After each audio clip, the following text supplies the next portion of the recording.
Thank you very much, Honey Quartet. That was great and exhilarating, especially the last piece where Mr. Zernajian was sitting next to me. He thought that Gomidas was a pretty chill-belly person. Not capable. Or a priest, anyhow. Okay. The question is, a lot of people have asked me why the subject of Tarsus College, why am I interested? No, my grandfather did not go to Tarsus College, but it is really part of our history, and we cannot let it go and get lost. When I found out about it, there wasn't much written about Christie's or Tarsus College. As I kept looking into it and meeting people who have had their family members graduate from it, I found out that it was quite an institution, and it has had an amazing effect on our education, considering for especially people like me being educated in Aleppo and then coming to the States and having received that kind of education. So it is part of our story. There was a recent program actually about Jewish history where the speaker said it is really important for us to keep telling our story to different generations, because that's how we keep our identity and culture. And I think we have to do that also. When I hear stories that people have passed away, they've burned their books and diaries and so on, I feel very bad about it. A cousin of mine says, if I can't preserve these things, his writings, because he is quite a writer, he says it's going to end up in Zibilin Tenekesi, which means garbage bin in Turkish, of course. Okay, there's a lot of information, and trying to cover it all and tie it together is going to be quite a task, and I'm going to try to keep it down to, Maggie said 20 minutes, but maybe 30 minutes, but it might be more than that. So, I need to initially thank people who have helped me in this endeavor. Of course, number one is Maggie Mangasayan Goshen, the director of the museum, who has an amazing amount of energy. And once she gets an idea they can do something, she keeps pushing you, sending information, emails. So you gotta, it's like going to school and you're going for your thesis and you have to finish it by a certain day because she puts the date of March 30th on the calendar. So I give her credit and I thank her for that. Other members that I've valued their contributions, of course, Ron Butler, who had gone to Tarsus 2006, has multiple pictures from there because his father graduated from there, and we're going to see about it.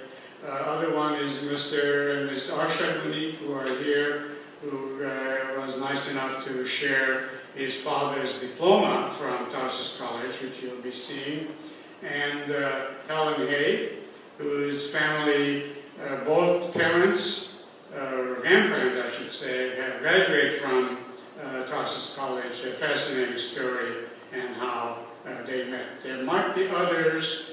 I may not have come in contact with anyone else who has a family member and graduate from Tarsus College see me after this event.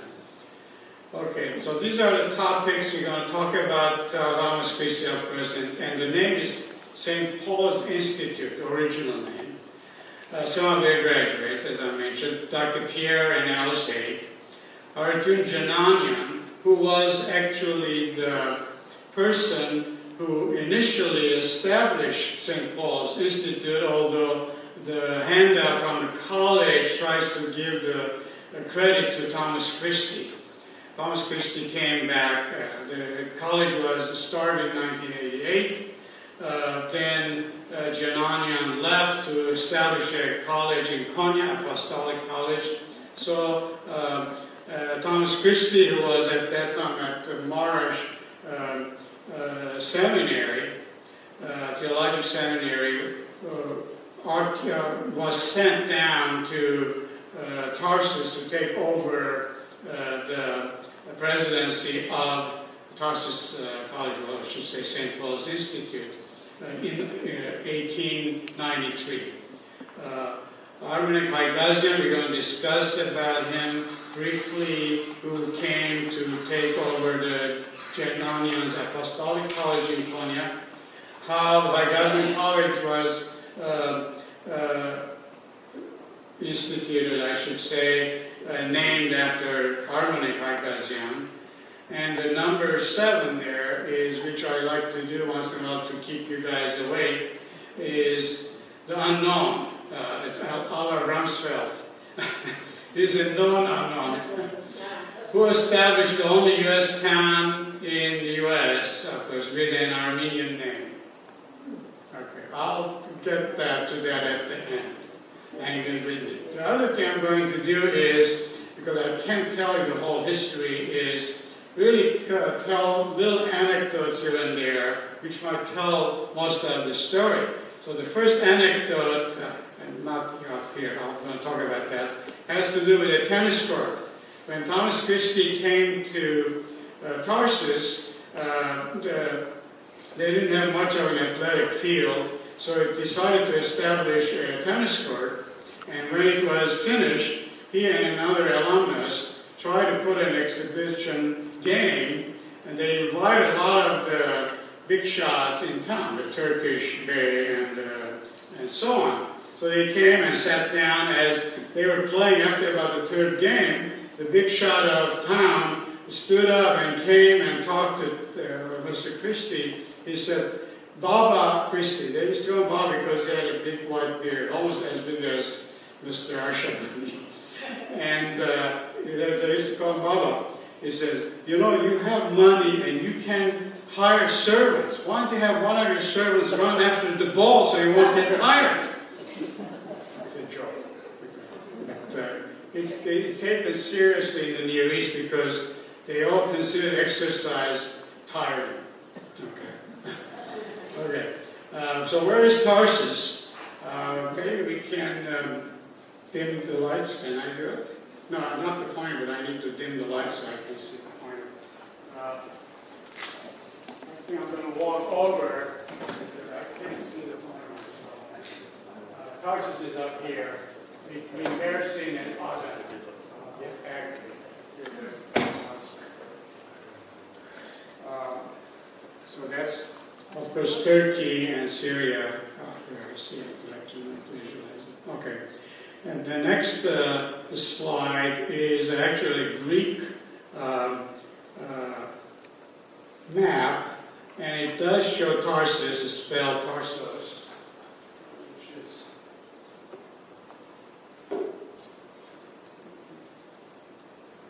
very small. It's over here. This is Tarsos, Adana, and I believe it is Mersin.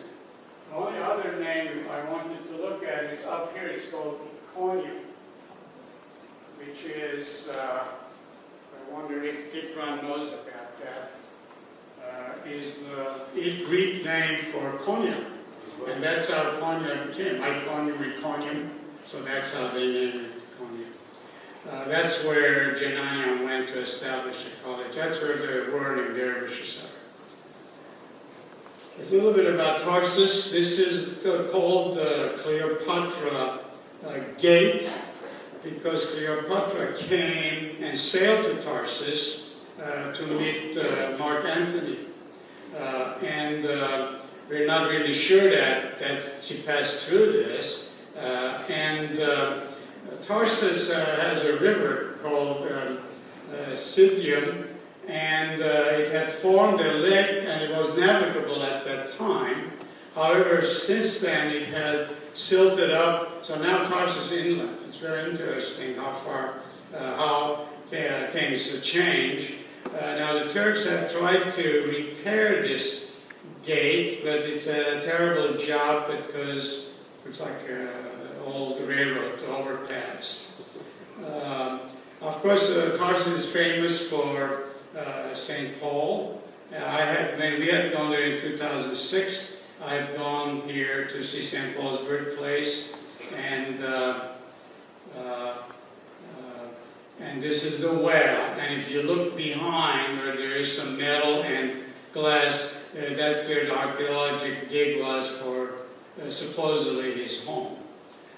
This is how Tarsus looked back in 1880s. The only prominent structure you see with a dome is the Armenian church. And I found this postcard on the internet of the Armenian church. I do not have the name of it. And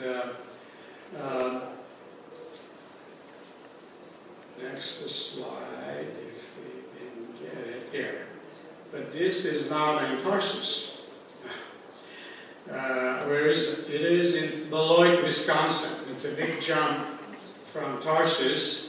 And this is how I got interested in Thomas Christie, because when my middle daughter, Tamara, went to teach at Beloit College, her husband, an older faculty member said that, there is a plaque about Armenians in the Eton College Chapel. And she just had a baby, so we had gone visiting. So we went with my wife to find the plaque, which was something very amazing. It's huge. It's about 2 feet by 3 feet or 4 feet, I think. And it says Thomas Davidson Christie. You can read 1843, 1921. And he had graduated from Beloit College in 1871. And it says he was a soldier, missionary, scholar, educator, statesman. But how about the next line? A friend and a benefactor of the Armenian people. We haven't heard about him. And who is this fellow? And the plaque actually was donated by his Armenian students from Tarsus College in 1934. So I went back and got on the internet to find out about him. He was actually born in Scotland, was born in Ireland because as they were immigrating, mother went to labor, so they landed in Ireland until he was born there, and came to rural Wisconsin and self-educated. He only had the Bible and classics to educate him. At age 17, volunteered in the Civil War, became part of the Minnesota Light Artillery Regiment with his brother. And he saw some of the most bloodiest, I should say, campaigns during the Civil War. He wrote letters home to his mother. And his letters are quite well known for Civil War aficionados. They are at Minnesota Historic Museum, where all their family's papers are there, where Ararat-Eskijian has been there and gone through them pertaining to Tarsus College. After coming back, he goes to Beloit College, graduates in 1871, then goes to Andover Seminary, marries a Carmelite brewer who was a close relative of Supreme Court Judge Brewer. And then they take a ship and come to Marash Seminary as a missionary. He was actually offered a job at Beloit College, but he declined. He wanted to be a missionary. And he was very energetic and charismatic teacher. He taught some of the courses, including the Bible, religion, and philosophy, but he was well versed in archaeology, geology, botany, you name it. He used to have the students would go out to field trips and find unusual rocks and so on, would send them to the museum at Beloit, Wisconsin, because they didn't have those there, or those species that he found, fossils of them. And he taught by example. Of course, he was a military man, so he really was strong on discipline, and of course did not allow smoking or drinking or trashy novels to be read on campus. Interesting thing was, of course, that education and all language spoken on campus was in English. He really wanted them to be well versed in English. Now, he was very well educated, and through practice, he mastered both Turkish and Armenian. And he had people read to him from Armenian Bible in Krakow and explain to him exactly what it says. And according to his wife, he thought the Armenian translation of the Bible was the best translation that he had come across from the Greek Bible. Of course, he knew Greek. He taught the students. If you see the list of the subject the kids got, they're just amazing. They are all available in their catalogs. And also, from time to time, at the end of the year, he would have prizes for the students to compete for in speech, composition, and as well as sports. About 75% of his students were unable to pay the tuition. So he said, well, you can work instead of your tuition, do manual work. So some of the buildings on campus were built with the help of the students. This is him before his beard got white. This is one of his first faculty, and the one next to him is Carla Brewer, the wife, who she should get as much recognition, if not more, than Christie, because she was the students' mother. If they needed shoes, she kept them all from, as they grew up, one wouldn't fit, she would find it, clothing, and you name it, whatever they needed. This thing isn't working. Oh, here. Now this is a little bit later, and he has his Civil War medal and the Grand Army of the Republic medal on him. Anecdote number 2. Of course, there were a few students who were well-to-do, so they did not want to stay in the student housing, so they rented some homes in town. So one day, it was raining a lot, so the students, wealthy students, sent a message to the dining hall saying, please deliver our breakfast to our apartment. When Christie heard this, put on an apron, took the tray of breakfast, walked across town while it was pouring rain, goes, knocks on their door. When they open it, of course, they were shocked to see him. That was the last time they asked for breakfast delivered to their room. No room service here. On we go. And why did I put this? This has nothing to do with Christie, except that the Bible was used for the general Armenian population was in Armenian characters, but in Turkish, because they were not able to talk in Armenian. They were Turkachos, but they knew the alphabet, so they could read in Turkish, because the Armenian alphabet is purely phonetic. I will not go into where I got this piece, because the thing on the side is some blood from Ufa, but that's another story. Okay. And how was he involved with Armenian issues? Of course, while he was in Marash in 1879, there was an uprising in Zeytun. I think they refused to pay taxes again. So a regiment of the army, Turkish army, with their cannons, had come and encircled the southern part of Zeytun, and they were going to annihilate the whole population. So Christie and another missionary who was involved with Zeytun got into trying to get them to come to an understanding. So the agency said, okay, we'll sit down and talk. When they talked to the Turkish commander, he said, nothing doing, besides the telephone lines are cut. Christie wouldn't accept this. Of course, he had just gotten back from the Civil War, gets on a horse, plus another seminary student. They ride day and night with, of course, change of horses through Aintab, all the way to Aleppo, which is about, I believe, 120 miles. Through rain, fog, and mud. They go talk to the British consulate in Aleppo, who intercedes with the Turkish governor of that region to stop basically the attack on Zeytun. So he writes back about this to the missionary board that at least once one of these massacres was averted.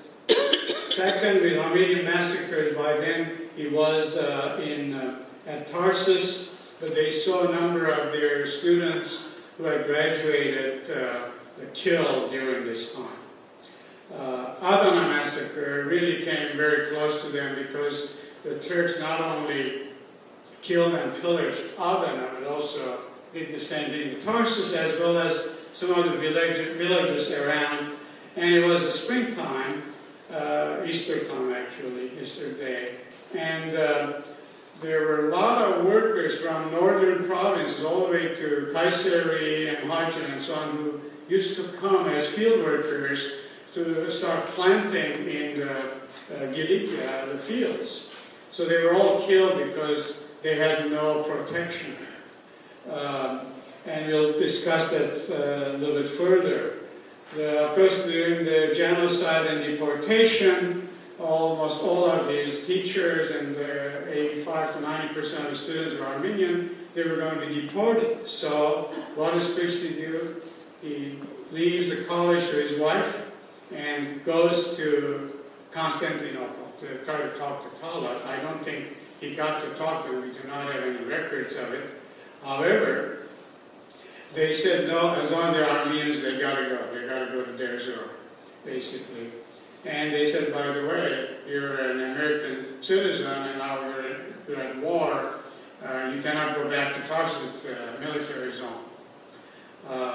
So what can he do? He decides to come to the United States and waiting out for the war to end, which of course didn't end until 1919. And where does he come?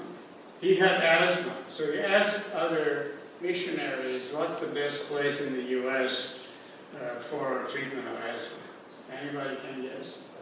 Pasadena, California. At that time, we did not have a smoke, by the way. So he comes, buys a home on North Fair Oaks, and spends time there. But he spent most of his time, he was involved with Lake Avenue Church, by the way, and lecturing, trying to get help for the Armenians, orphans, and so on, and for people to realize what was going on. Then, 1919, when the things were cooling down, he still couldn't come across the Atlantic, goes to Hong Kong, gets on another ship to Egypt as a purser on the ship, then goes to Mercy, which we saw, and then goes to Tarsus from there. By then, of course, his health was suffering, so he retired a year after. I'll show you a picture of it. Now, this is during Adana massacre. These are people who are coming, streaming in to the college because they had, the wife puts an American flag on the gate so that they will know that it's an American establishment, so they will not burn the place down or kill the people. So here is writing by Carmelite Christie, thanks to Ararat-Eskijian who gave me this photograph, a number of them to follow, where it says 5,600 refugees were taken care of under our tents. The students left their student hall and went under the tents to allow the women and children to be under protection. It is the same picture.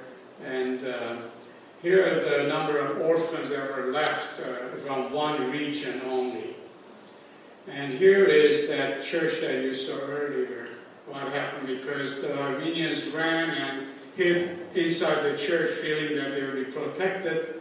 The Turks burned the churches down. So we would consider this actually the first Holocaust of 20th century, because Holocaust actually means to be burned to death. Two little anecdotes here.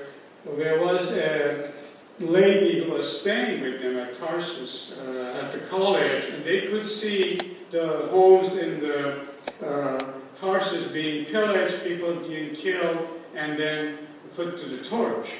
So then she sees these two people pushing this water pump to put out the fire, and she says, "Oh great, now at least I have some faith in humanity that they are trying to help." Then she realized that they're pumping this liquid on the buildings are catching fire. Instead of water, they had filled it up with kerosene. Okay. That's the worst anecdote I'm going to tell you. The other one is what I call massacre averted. Christie had befriended a bunch of the Turks, the big shots in town, and he had gone and prayed on one of the big shots where the child of this person was ill. So they had developed a good friendship. So when the massacre started, this fellow brings about 300 Armenian men who he had rounded up in the fields. They were hiding there. And he tells them, he said, the order for massacre came. So he tells you that it was organized and the order was given by the government actually to do the massacre. It was not just the people coming out deciding today we're going to massacre the Armenians. And when we gave the lecture with my cousin, Dr. Ketabgian, about Adana massacre, how you can turn good people to evil, it really is done in a methodical way to turn them to kill their neighbors. So he said, the order for massacre came, I'm quoting him, and I got ready, and he was armed with his guns and his sword and so on. But, and he says, massacre is a good sport. And he says, but he says, I caught these people hiding in the fields, and I know that you like these people. He says, I don't know why you like them, but here they are. So he brings in about 300 men, and they were saved. Now, this is a picture of some of the kids of Christie's. The tallest one in the back, Mary, was married to a younger missionary. His name was Daniel Minor Rogers. They were actually at Adana, the day of the Adana massacre, because the evangelical ministers were going to have a congregation there, and a lot of the Armenian ministers, unfortunately, coming from other parts, were actually killed on the way. A large number of them, about 40 of them. And the Turks had started a fire on the girls' school in Adana, and they were full of girls. So Roger and another missionary get on the roof to try to pour water over the school to put out the fire. The Turks were firing from the minarets in town, so they shoot and kill Daniel Roger, his son-in-law, and he dies. He brings the body to the campus, and it's buried there. Now, the other daughter on the front, on the right, became a teacher at Occidental in French, and we're going to meet her briefly, not in person, of course, in our story. And one on the front row on the left was actually engaged to marry the Reverend Damlamian, who was an orphan from Gesaria and related to Dikran Dalgan, who's sitting here.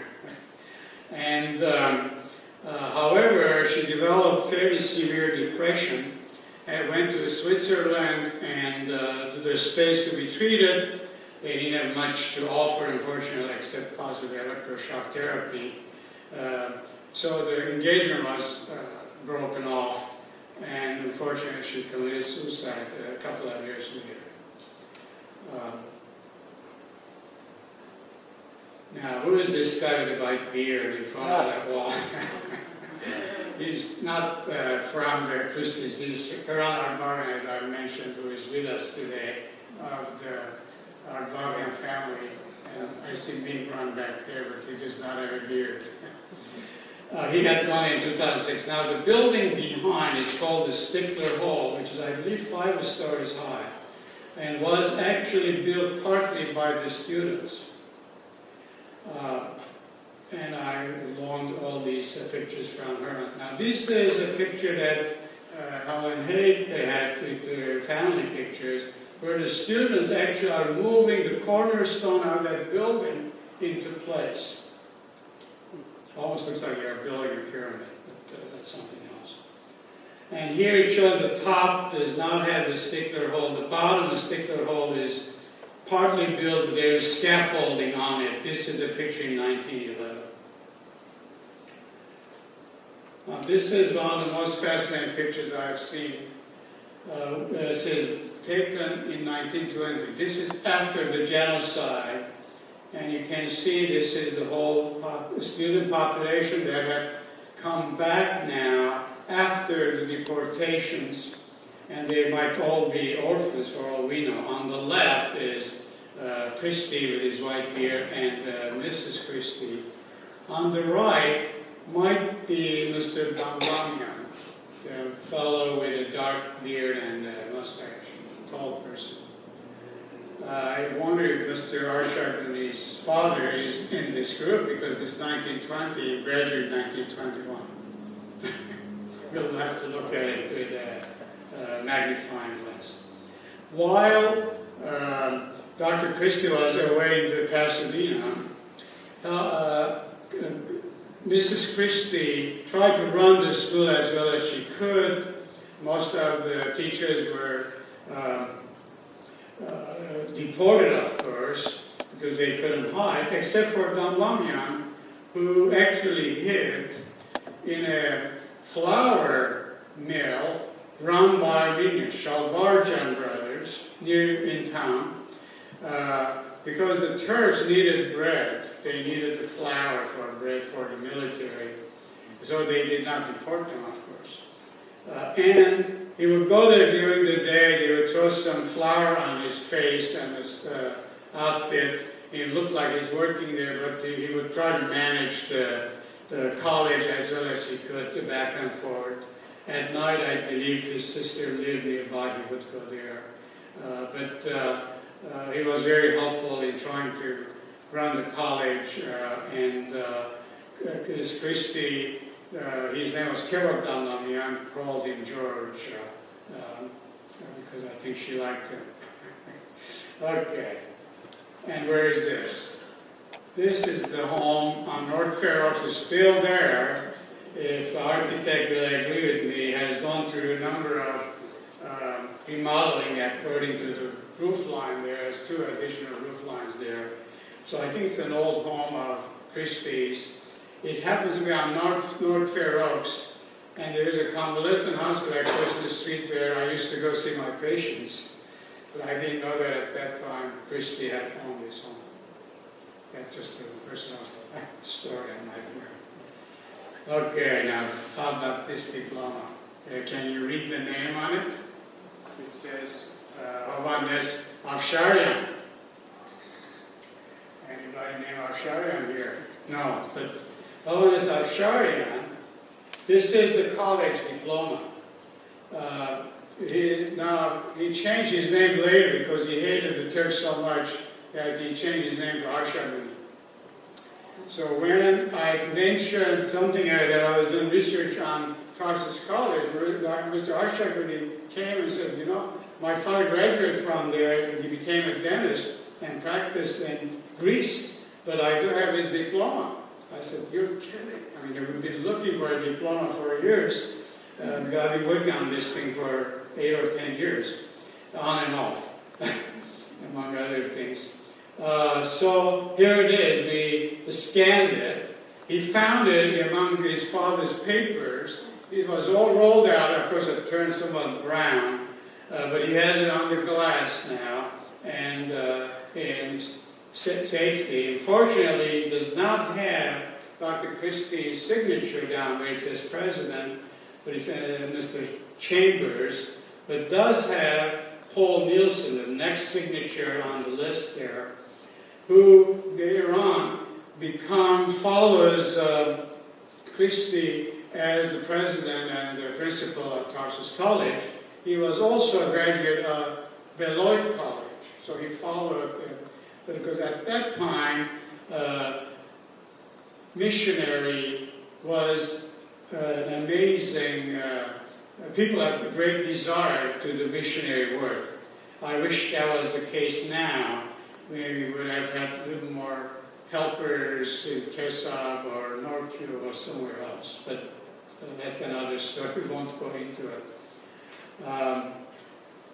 And this is Mr. Afsharian, now known as Arshaguni, who was a dentist in Greece. And they have an anecdote, Mr. Arshaguni told me, is a good one. During the war especially, food was scarce and was not very good in the dining hall. So these guys from CIS, they were originally from CIS, were really looking for some good food. And one day they noticed in the back room of the dining room, on the table, there was a tray of baklava.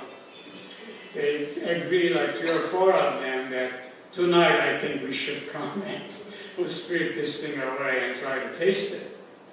So at midnight they go and take the tray of baklava, take it outside in the yard.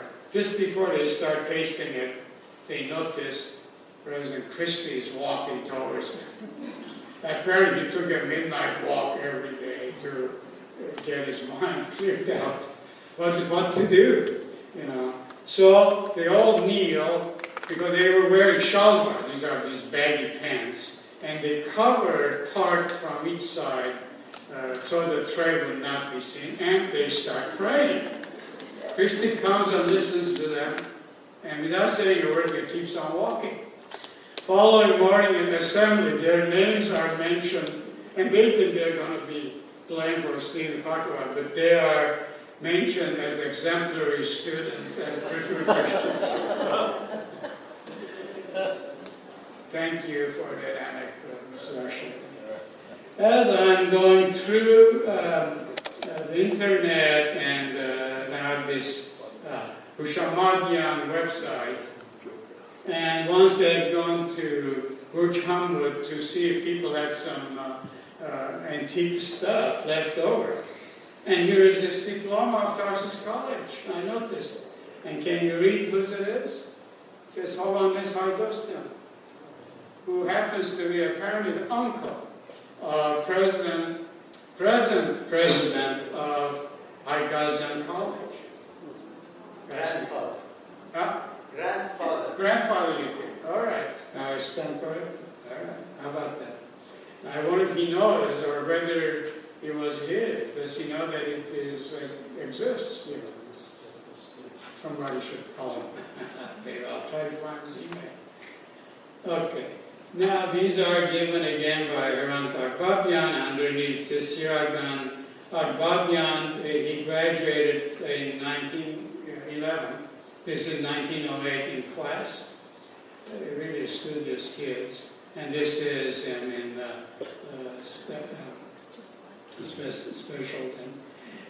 Music class was also a requirement, and in it, the third at the bottom from the left is Ephraim Jernazian. We're going to come to him. The names you don't want to confuse Jernazian with Jenanian. Jernazian was the grandfather of Helen, yes. of Alice Haig. Helen Haig, who is here. Yeah, I have to get the generations right. Okay. And there are a couple of others. There's Cesarian, whose two sons became radiologists, practiced in Los Angeles, as well as Eflaton El-Majjan, who was a minister in Pasadena also, whom I knew.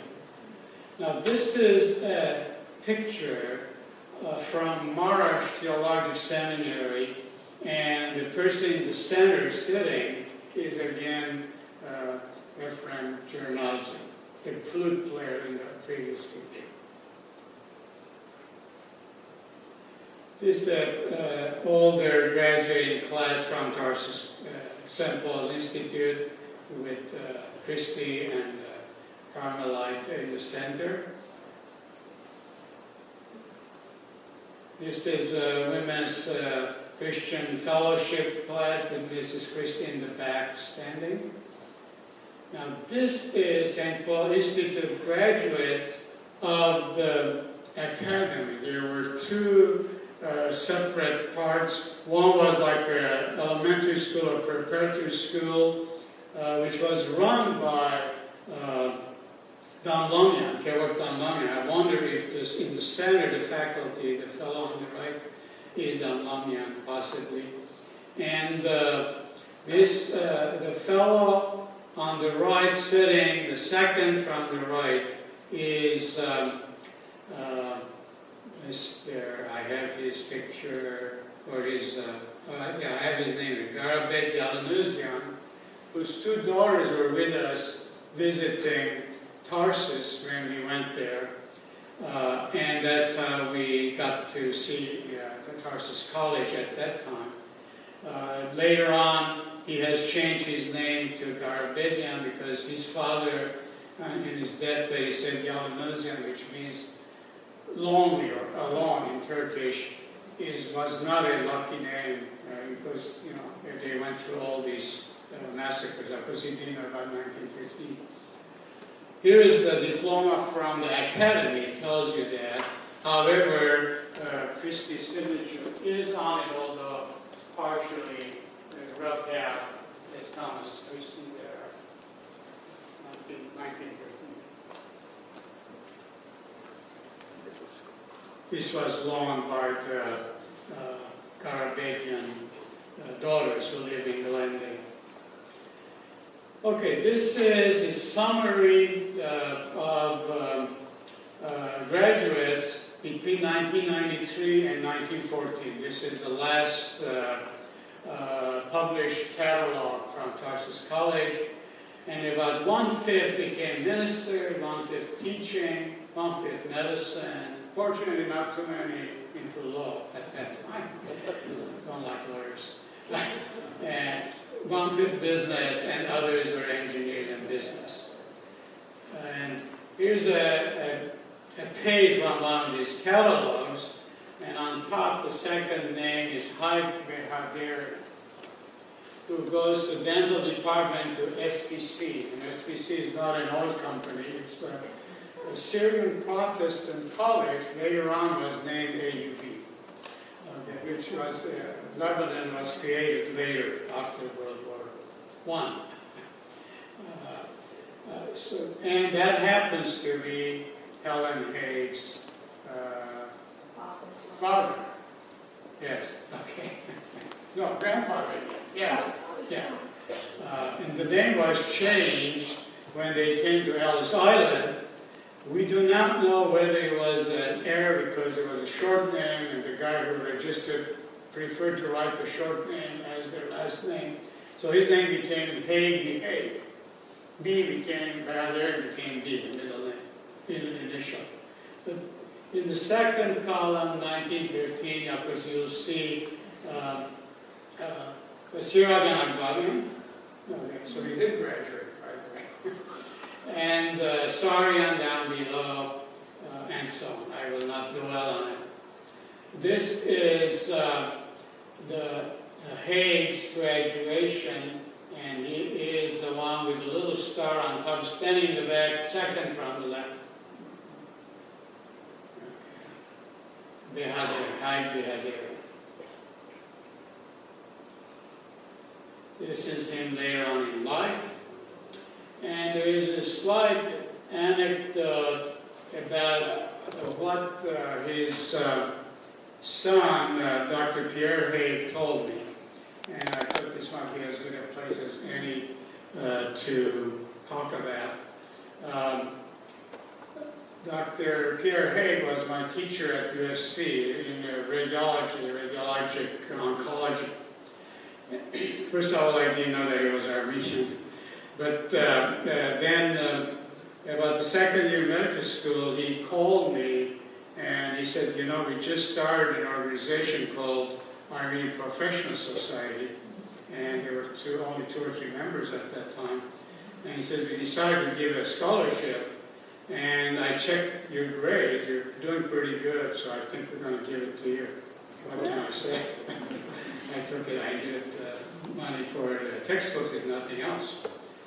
So when, after we retired and met Helen again at one of these sessions at the museum, talked about his dad, she said, you know, he's quite ill, he's on oxygen, he has multiple health problems.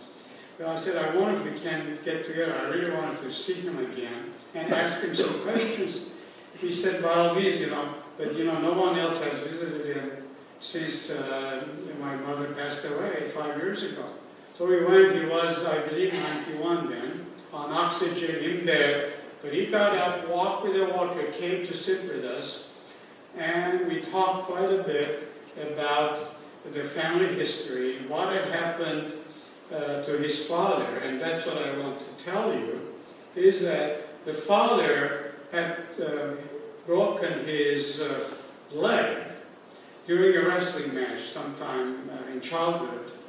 And when they had applied the cast, it was applied too tight, and it swelled up and got infected and became gangrenous, so they had to amputate it. So after that, he had to walk with a stick. It was called topal high, which means leg high. He didn't like the connotation of it, I don't blame it. And but he wins the oratory competition of his class from Christie, which was $5 US dollars. So all the friends come and say, what are you going to get for these $5? And they think he's going to buy something. He says, no, he says, I'm going to send it to New York because I want to get a prosthesis, a false leg. So he sends it to this address I assume he'll find, and waits some time, and so eventually the prosthesis comes, and he was, you know, and it fit well, which is interesting because it has to be really fitted by a specialist these days. And then he goes to dental school, AUP, immigrate to the U.S., Ellis Island, as I mentioned. As soon as they get to New York, first thing he wanted to do was to go find out who gave the additional money for the prosthesis surgery. I got a little bit emotional. And guess who it was? Helen Keller.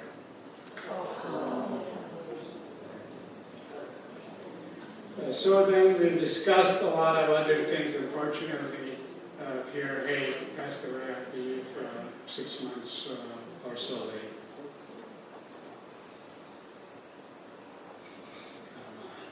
Here he is. After he comes to the U.S., Mr. Hay, he had to go to Columbia Dental School again to get a license to practice dentistry.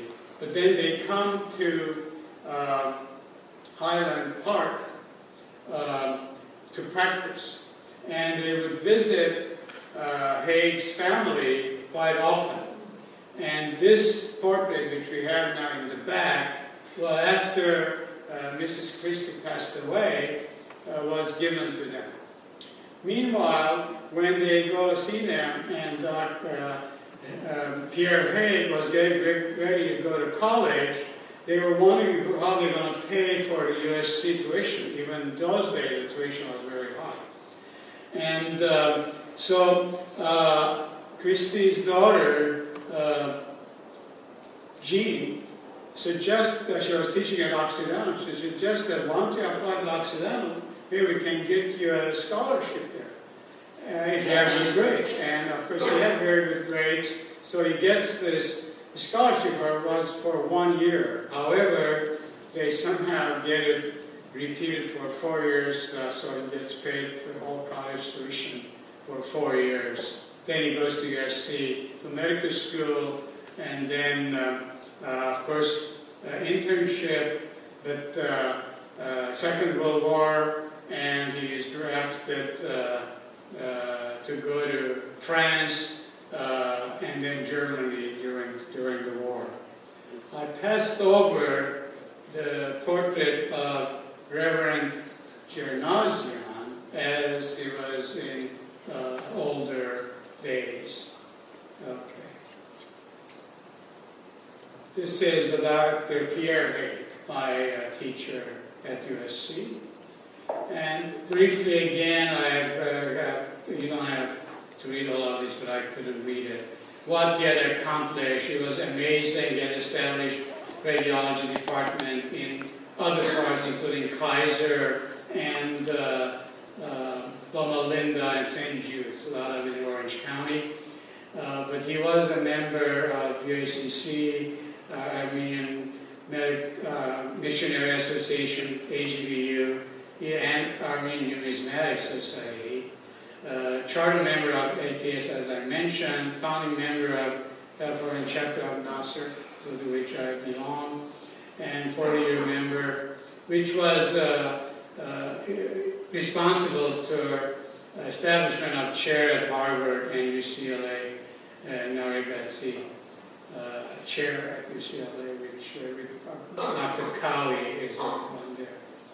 This is Alice Hague, Major Nazian, and she was, if not equal or better than he in doing all these things. This is her earlier life, and was an accomplished pianist, gets English, master's in English, then worked for Rexall Drugs, Atlanta Unified District, but had come here with the company, moving here, meets Pierre Hague at Mosses Church, shall we say, by some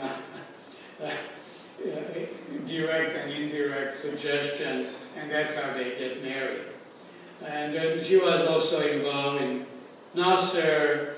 Armenian says that again for the Harvard and UCLA chair women's issues. And one of the most important things, in addition to establishing Armenian school, is translated her father's memoir, Judgment unto Truth. If you have not read this, you should get it. Unfortunately, it's out of print, but there might be some in libraries available. Okay, we're changing our direction a little bit. I'm going to go a little bit faster. Sorry about the time involved. This is Ararat-Eskijian, not Jernazian. He was, I would say, a firecracker. He was trained at Marash, was born there, then goes to Union Seminary in New York. And he meets a fellow, he writes a book, of course, later about his accomplishments, but most of what I'm saying I've taken out of his book. This is a very rare book also, hard to find. He meets this fellow who is Colonel Elliot Shepherd of New York. This fellow had just come back from Jerusalem and had gone through Tarsus to also see St. Paul's birthplace. Then comes to New York and gives a bunch of talks, and one of the talks, the Reverend Jananian attends. He realizes that this is the person he should approach to see if he can get funding to establish a college in Tarsus, because it's a very historic place in addition to being St. Paul's birthplace. And very hard to reach these people. but this fellow had married into the Vanderbilt fortune. So he knew where the money was. So he meets with him a number of times. He even writes a proposal, which is in his book, Points. I mean, very organized. Eventually, this colonel says, I agree with you that we should do that. I'm going to give you $5,000 annually to start the college, which was a lot of money. And I'll put $100,000 as an endowment in my will, so that the college will have ongoing support. But Jananian wants more. He says, no, it's not just the money.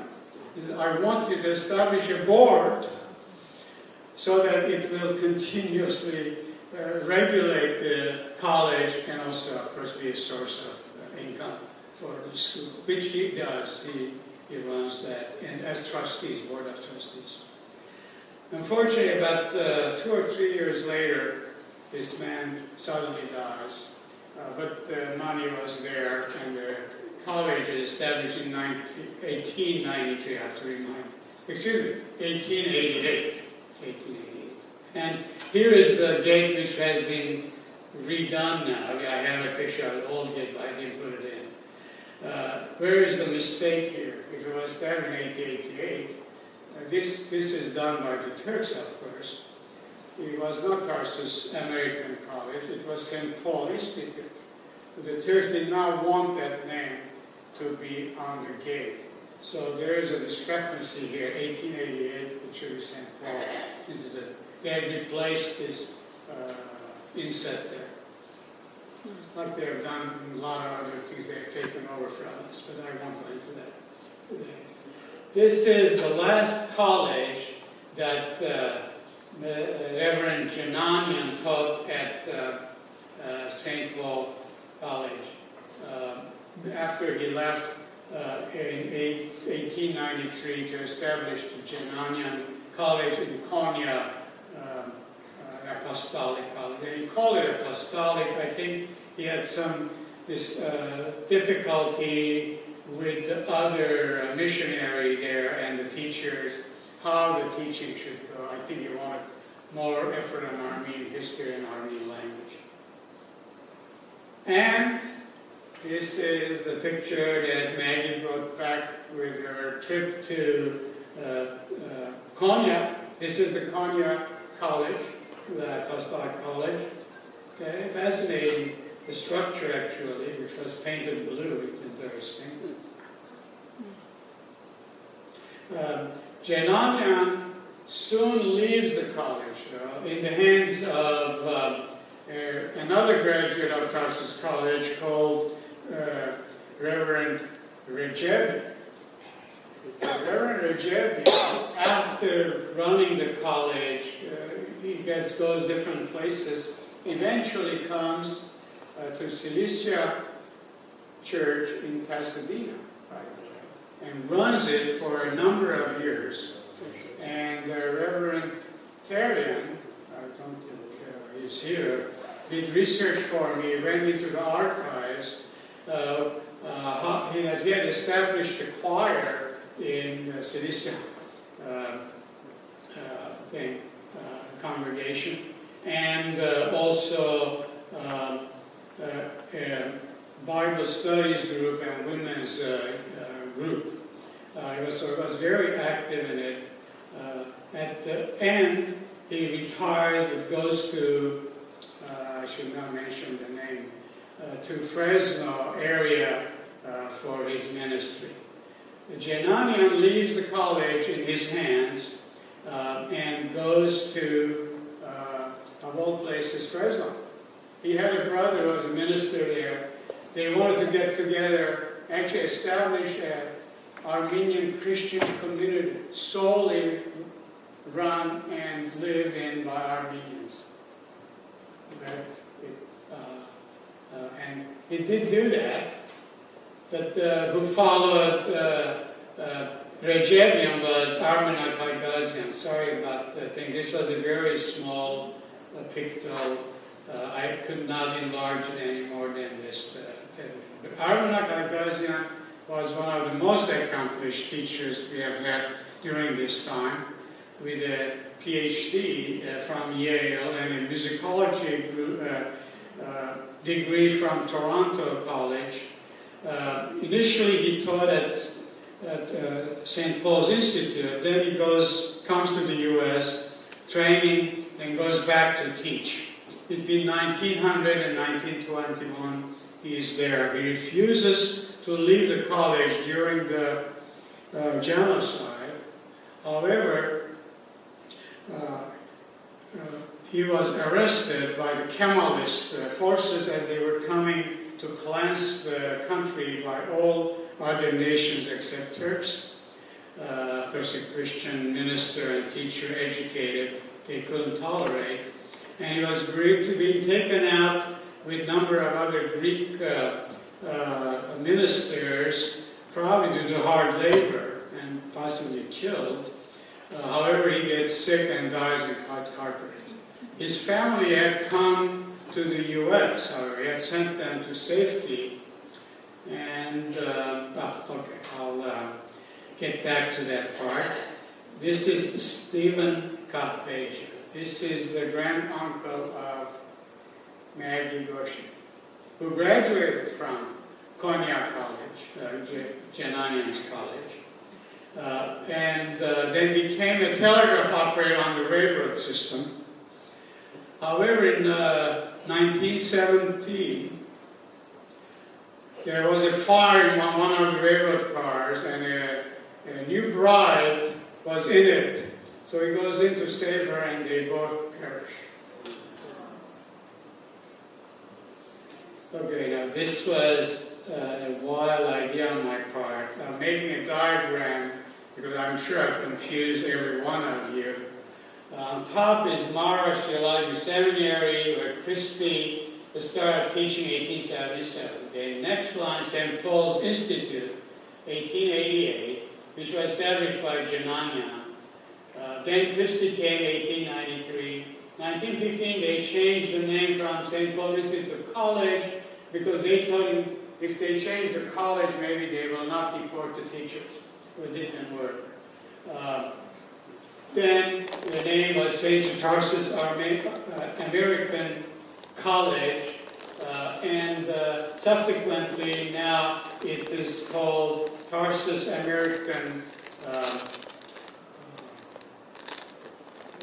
What's the French name? Lycée. Yeah, that's what they call it, because they have to pass a lycée exam. And a lot of the education now is in Turkish, because if they did it in English, the exam was given in Turkish. The students weren't doing well, especially word math exams. They couldn't understand the Turkish word in it, I understand, because they were trained in the English language.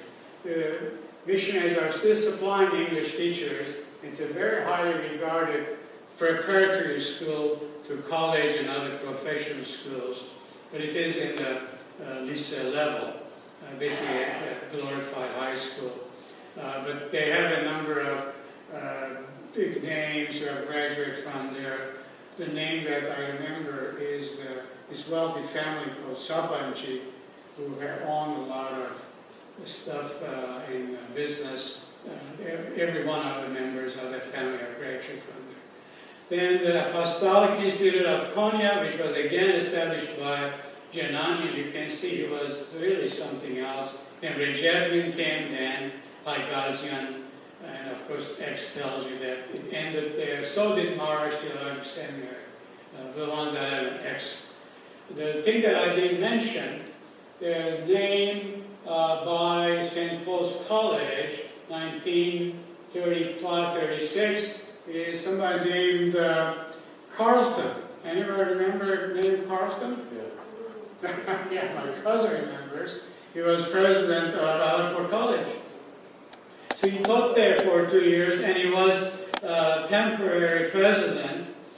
The only exciting thing that happened that I found about him at Tarsus was that he was driving with someone else's car to another village, because the summers at Tarsus were terrible, with a lot of mosquitoes and so on.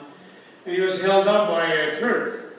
So he gives him his billfold. He lets him go. While he was getting in his car, here comes another Turk on a donkey, and this guy just shoots the guy dead before he even robs him. That really shook him up, I think. So he went back and hid for a while before he would travel again. But he was okay at Tarsus College, I remember him. Okay. Then Eskijian at the bottom, Eskijian College. How did that get going? Now I put a couple of names here. Stephen Philipposian, I'm sure most of you know, who helps. They have a foundation, education foundation. And Joyce Stein, I believe, is part of that family. And his parents were saved at Tarsus College during the Adana massacre. So they were one of those 5,000 people who came and got saved. So he did not forget that. So he wanted to establish a college in the same manner, but in Beirut, Lebanon now. Gets together with Steve Mahigian, who was married, who maybe still is, to the daughter of Ararat-Eskijian, the teacher at